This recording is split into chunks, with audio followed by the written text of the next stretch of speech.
Today on Cosmic Disclosure, we have Sergeant Clifford Stone. We're going to be going over ET species. Sergeant, welcome to the show. Thank you, sir. It's a pleasure to be here. You've been quoted over the years saying there's over 57 types of ET species. Can you elaborate on that?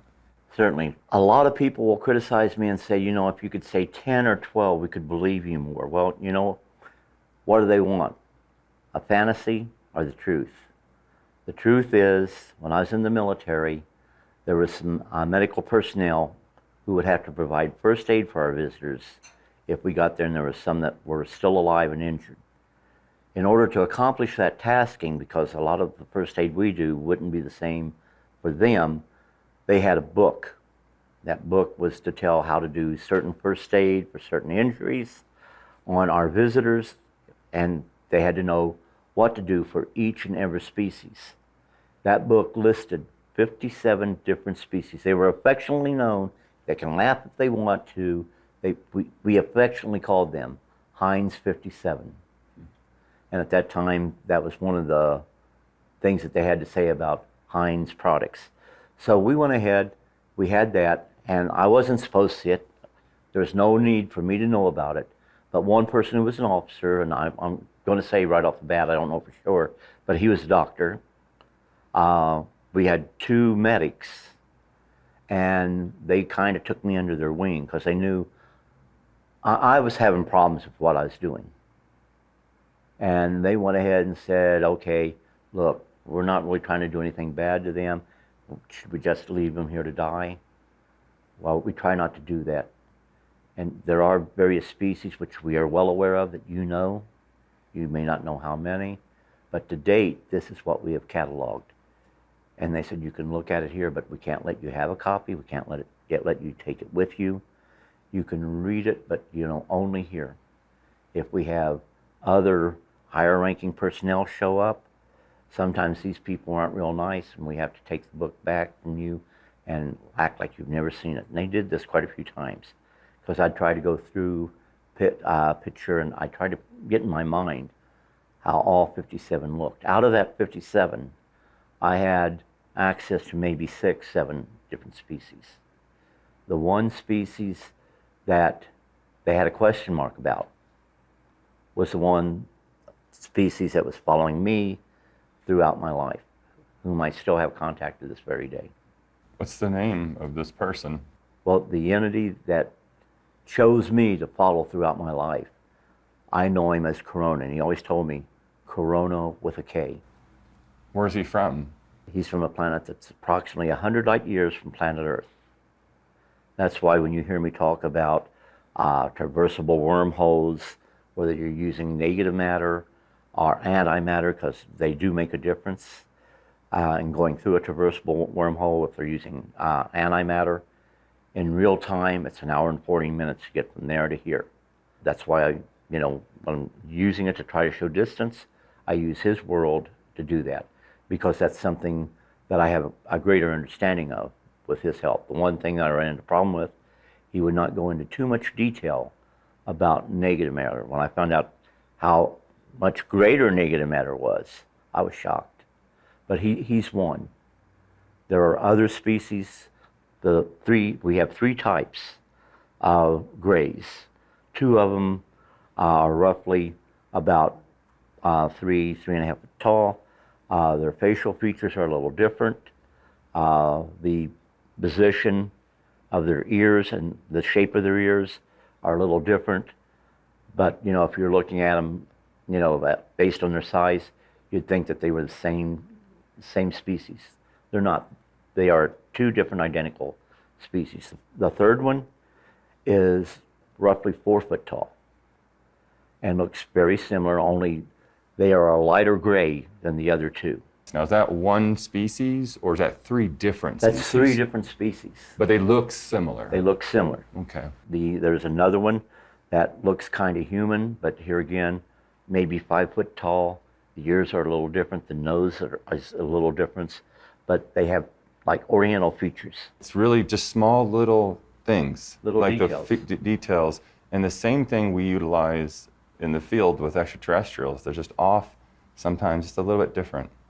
And another race was the ones that are about maybe 3.5, 4 foot tall, who are covered with hair. You call them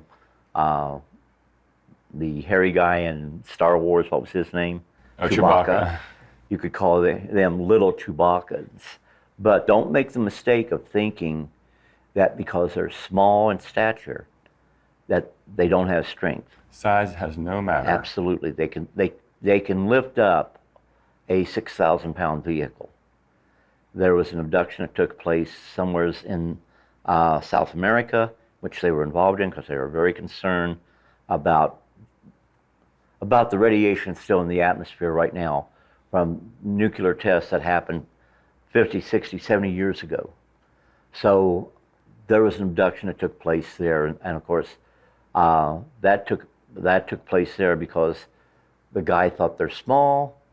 He'd just go pick one up, bring it back to the car, and when he went to pick one up, the one that he's trying to pick up picked him up and threw him very close to his car, maybe 10 or 15 feet. He didn't go back for a second try of picking him up. Creatures, that's another species. Another one is just like, and I mean, you see them, it kind of blows your mind. You're thinking, well, this is a ghost. And these are the ones that are pure energy. And they can take on humanoid form. A lot of times they'll go ahead and it'll be just like a plasmic cloud of some sort. And the ones I've seen were bright white, had an luminosity from within, but from that they could go on, take it on human form. They will go ahead and communicate with you through what we refer to it as thought transfer.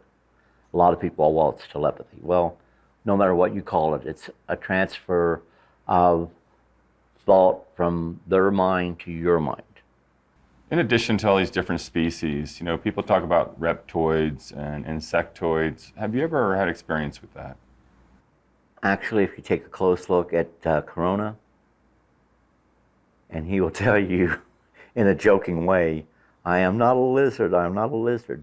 He looks like a reptile. It does have that kind of look, like a multifaceted being. And he has, you have to look very closely, like scales, but very faint texture, but looking like scales. Insect-like, yes, they have some like that. One that looks very much like, and I hate to even bring this out because some people, and which is really why I avoid even talking about the different species. Yeah, they have one species that looks very much like a praying mantis, even with the arm. But you know what? Be very careful because they don't have like the tentacles like on the arms that the praying mantis has. Did it have digits? They had digits. They were ambidextrous like this. Mm. So the whole situation is, yeah, they have that. A lot of them don't have, you know, there are plenty of them that just have 3 fingers and an opposing thumb, for lack of a better term. What about the intelligence level, Sarge, of these species? Are they greater than us, lower than us? What's kind of the levels out there in the universe? They can all communicate with one another, but the levels of technological capabilities, they differ. Why did he choose you at such an early age, and are you possibly part of his lineage? They start a process like when I was 4 years old, I was seeing what we called shadow people in my bedroom, and this scared me. Then I had other experiences, and I'd always associate these with supernatural events like ghosts. Then I got to the point where I could foretell things, and I got concerned about that because I had a religious upbringing, and to me, these were things that were evil. Eventually, he came back to me as a little boy, and he says, you know, I'm going to be following you throughout your life. This is the way my species and other species learn about the way you people live on this planet.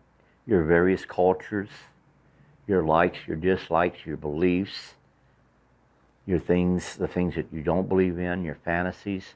your hopes, your dreams. We want to know all about your species. And, there's no way to do it other than to do it this way. We can't come here and say, take us to your leader, because you have many leaders on this planet, and none are exactly the same. So we have to do this. And you have been chosen through a select process, a very selective process, to have me follow you throughout life. Actually, the compassion is the one thing they look for in everyone, because each and every person they follow, they want that compassion to be there.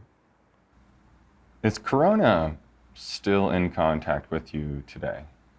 Yes, and like I said, he'll be in contact with me till the day I die. So they die. Now, even if I don't see him, he's monitoring me on a daily basis.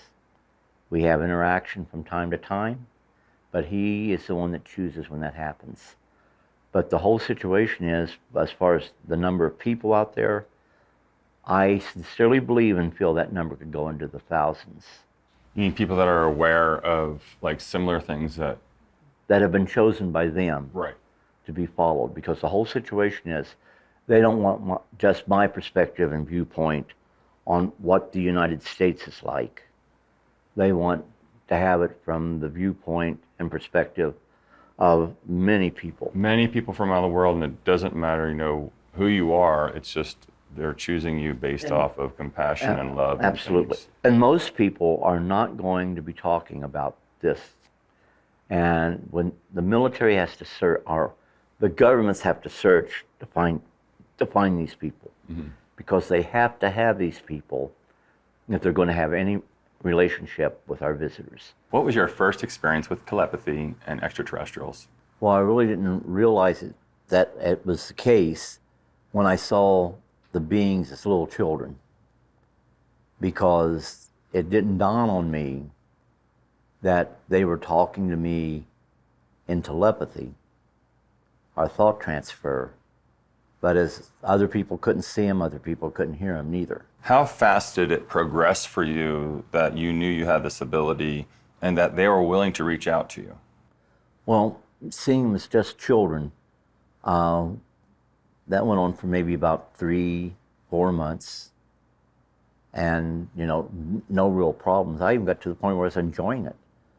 But then when I had the incident where I found that little bird that was injured, and I accidentally killed it, and I saw Korona as he really looked, that's when it took on a whole new reality. That's actually when I really realized at that time that he's not talking to me the way we talk. And even though I still felt that I needed to articulate what I was thinking, he already knew what I was saying. Then he was trying to point out to me later on about the situation that we don't have to talk to one another. All we have to do is formulate the thoughts of our mind, and we can transfer. And then he even called it thought transfer. Thought transfer. And here it was. He was making it clear that that's what it was. This is actually, with thought transfer, it's the most honest and purest means of communication. You may not be telling something factual, but when that thought transfer is going through, it's what you truly believe to be the truth. And I think no one's ever pointed that out. I always said there's no misinterpretation when you have telepathy, because it's emotion, it's talking, it's a visual. You have 10 times more communication things happening than me just talking or texting you, which I think is a horrible way to communicate. Absolutely. And ETs, during this thought transmission, access your mind and also know a lot more about you than you actually wanted to tell anyone. You can't keep secrets from them. Yes, they can definitely pick up on the inner, real you. And when they're going through the process of deciding who they're going to follow throughout life, this is exactly what they're doing. Does thought transfer have a limitation due to proximity and distance? Once again, this is simply my opinion, but I would say it has no limitation. I agree. And a lot of times we are subject to that and not even know that we're subject to it. A good example, you have a loved one that's somewhere overseas and something horrific may be happening to them.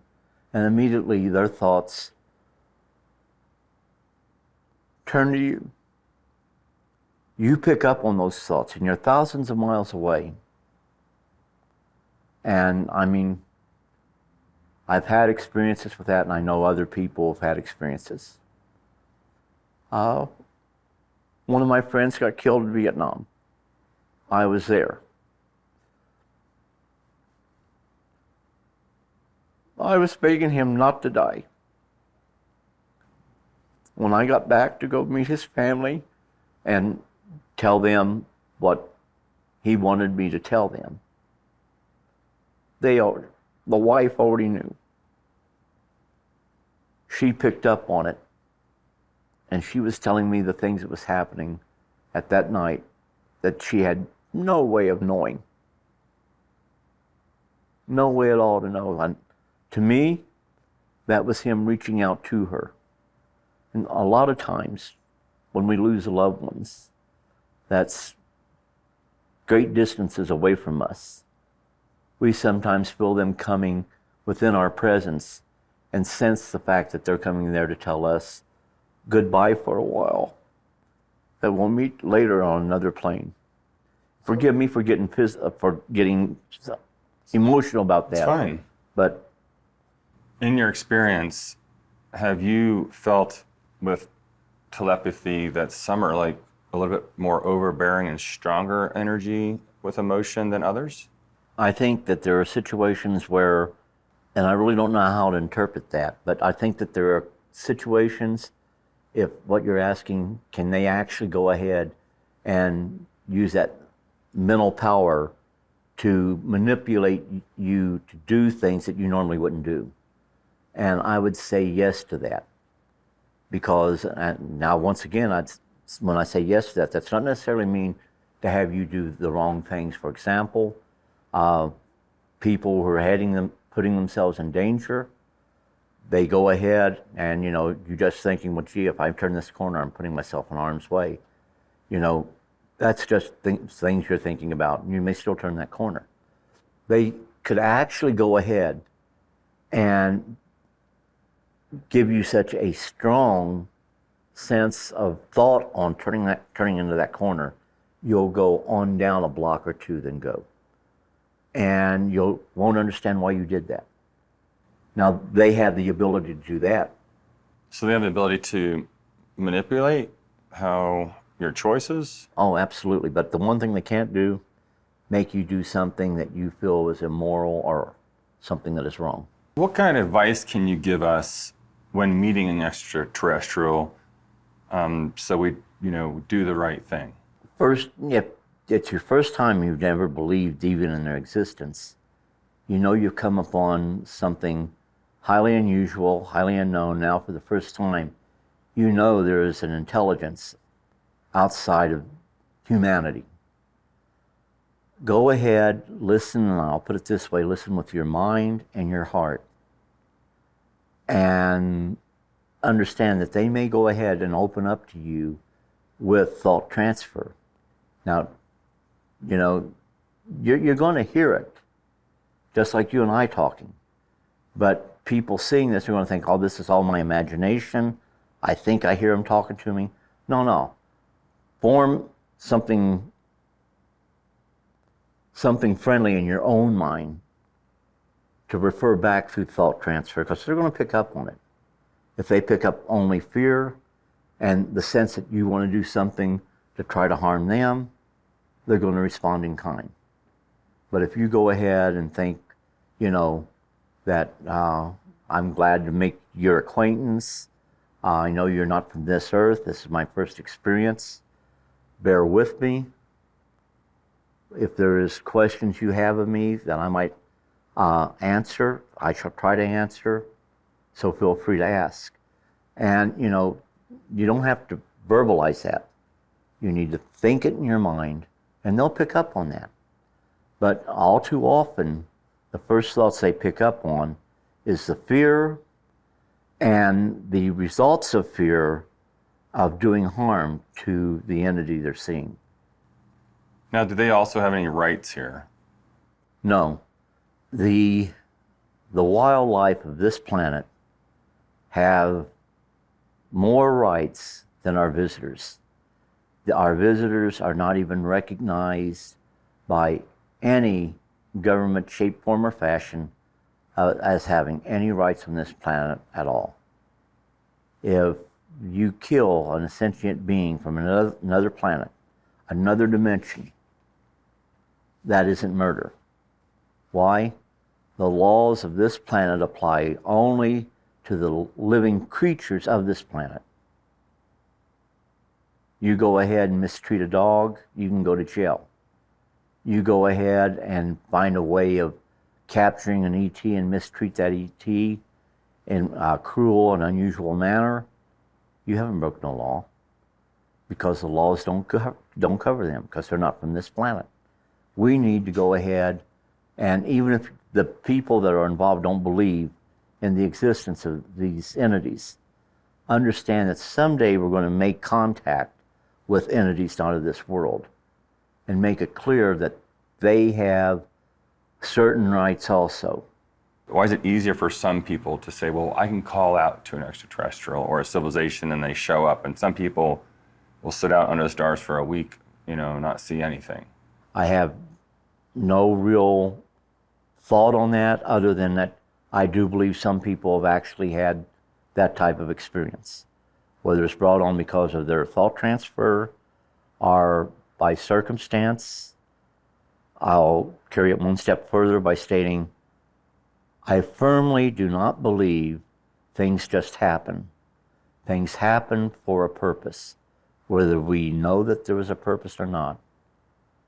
Within the universe, everything has a meaning, a time and a place to fall in place.